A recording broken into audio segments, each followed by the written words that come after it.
Hi అండి, welcome to my channel. ఈరోజు Sunday special పీతలు వంకాయ కర్రీ అండి. పీతలు వంకాయ కర్రీ ఎలా వండుకోవాలో మీకు చూపిస్తాను. శుభ్రంగా పీతల్ని వాష్ చేసుకోండి. చాలా ఎక్కువగా వాష్ చేసుకోవాలి. పీతలకి ఎక్కువగా డస్ట్ ఉంటుంది కదా, అవన్నీ క్లీన్ చేసుకొని శుభ్రంగా వాష్ చేసుకోండి. ఇలాగా పసుపు, ఉప్పు, 2 స్పూన్స్ కారం వేసుకొని అది శుభ్రంగా కలుపుకొని ఒక హాఫ్ అన్ అవర్ 1 అవర్ పక్కన పెట్టుకోండి. అలా టాస్ చేసుకోండి. చేయబడితే మళ్ళీ దానికి ఉన్న అవి గుచ్చిపోతాయి కదండి, దాని కాళ్ళు అవి ఉంటాయి కదా, ఆ డెక్కలు అవి గుచ్చిపోతాయి. ఒక బాండీ పెట్టుకొని ఆయిల్ వేసుకొని కొంచెం పసుపు వేసుకోండి. ఉల్లిపాయలు, పచ్చిమిర్చి, ఆ పీతలన్నిటికీ 3-4 ఉల్లిపాయలు సరిపోతాయండి. 4-5 పచ్చిమిర్చి కోసుకొని వేసుకున్నాము.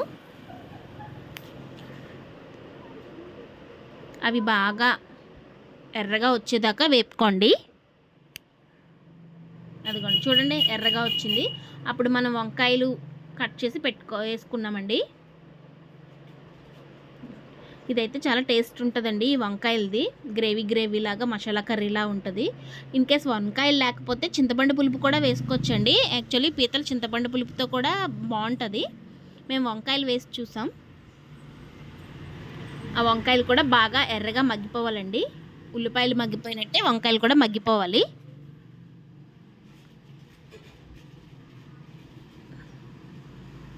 అదిగోండి, తర్వాత వంకాయలు మగ్గిపోయాక మసాలా ముద్ద వేసుకోండి. మనం చికెన్ ప్రిపేర్ చేసుకున్న మసాలా ముద్దేనండి. అది బాగా మగ్గిపోయాక మనం కలిపి పెట్టుకున్నాం కదండి పీతల్ని, ఆ పీతల్ని అందులో వేసేసుకోండి.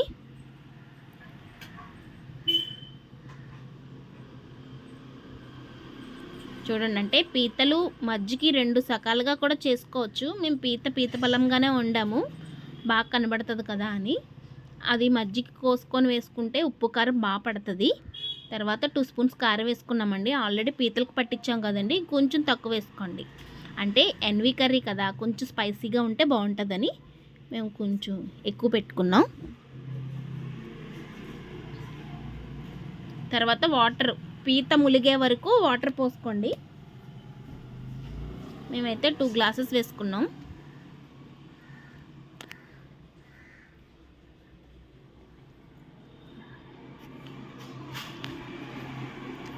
అదిగోండి, తర్వాత పీతలన్నిటిని టర్న్ చేసుకోండి. అంటే బాగా ఉడుకుతాయి కదా, పైకి ఉంటే మళ్ళీ గమ్మున ఉడకవేమో అని మేము పీతలన్నిటిని టర్న్ చేసుకున్నాం. అదిగోండి, అలా పీతలు ములిగేదాకా వాటర్ వేసుకొని అలా టర్న్ చేసుకొని, అస్తమాటుకు గరిటైతే పెట్టకండి, విరిగిపోతాయి. ఇది ఒక హాఫ్ అన్ అవర్ ఉడికితే సరిపోతుందండి.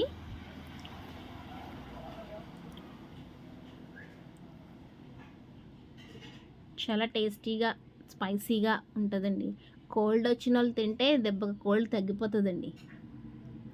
చూడండి, ఎక్స్ట్రా వాటర్ వేసుకున్నాం, మూత పెట్టుకున్నాం. అలా దగ్గరగా అయింది, అది ఉడుకుతుంది చూసారా. దాని తర్వాత కొత్తిమీర కట్ చేసి వేసుకోవాలండి.